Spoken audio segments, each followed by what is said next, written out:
extension with the San Jose Sharks. And up until recently, like a few minutes ago, he was the only move they'd made all day, but they got Nedeljkovic. This is a 3-year, $5.6 AAV contract extension. It does not start until the beginning of next season. So technically, the Sharks now have Eklund under contract for 4 more years.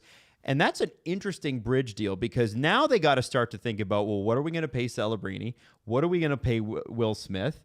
What are we going to pay? Well, Michael Meese is a few years in the future. Mm-hmm. It's a good problem to have, but I'll take it from Leaf fans, those contracts sneak up awfully quick. You know how William Nylander was a Leaf before Matthews and Marner made their NHL debut? Yeah. That's what William Eklund reminds me of a little bit. Yeah. Because he was a -7 last year. He was -45 the year before. Wow. Woo! So for the Sharks, William Eklund has been part of the Sharks rebuild pre-Celebrini. Mm-hmm. And that was an ugly, ugly season for them. Mm-hmm. Last year, even though they finished last, not nearly as ugly, not nearly as painful. And, man, he took a jump. He only went from 16 to 17 goals, but he went from 29 to 41 assists, 45 to 58 points. He's a big part of their future, and that contract is downright reasonable. The thing about like signing Eklund long term is he's gonna have to want to sign that long term, and I don't think they're in a position where they can just hand out a $7 or $8 million deal to Eklund at this point, coming out of his ELC. This actually, to me, makes a lot of sense because with Celebrini and I think Will Smith, you're gonna get those big contracts. So at least for those, well, 3 years, because the 4th year is the one on the ALC coming up. And I don't think they're going to be that competitive this year. So at least for those 3 years, you have a cost-controlled Eklund where it's not like a whole bunch of money, plus the whole bunch of money to celebrate on his next contract, plus Will Smith on a whole bunch of money. It's reasonable for this little bit. You remember the other issue with the Leafs rebuild?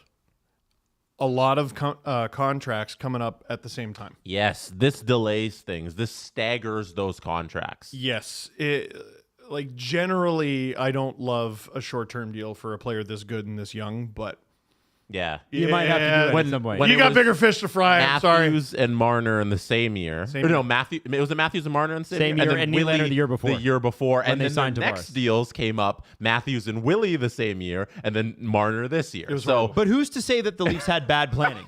How dare we criticize them? It was awful. Also for the Sharks, John Klingberg is signed for $4 million. That's 1 year of John Klingberg for $4 million.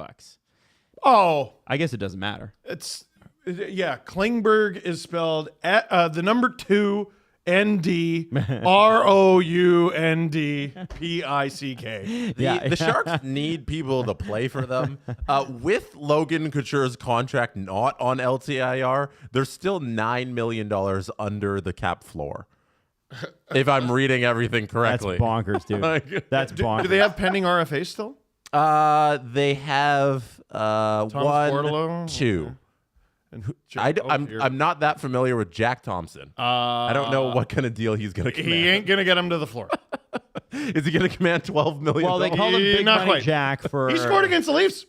Yes. Remember that game and we were like, who the hell's Jack Thompson? Yes, that's actually very true. Yeah. He scored against the Leafs in Toronto, you son of a gun. If you're talking about like the contracts coming up due, they're going to have so much money in the next couple of years. Man, they have no defenseman committed. Liljegren is going to make a fucking fortune in free agency. Nobody is signed to right be a Shark. Shot, puck-moving defenseman who... You know what's going to be crazy? When the Sharks healthy him anyway. Yeah. Oh, yeah.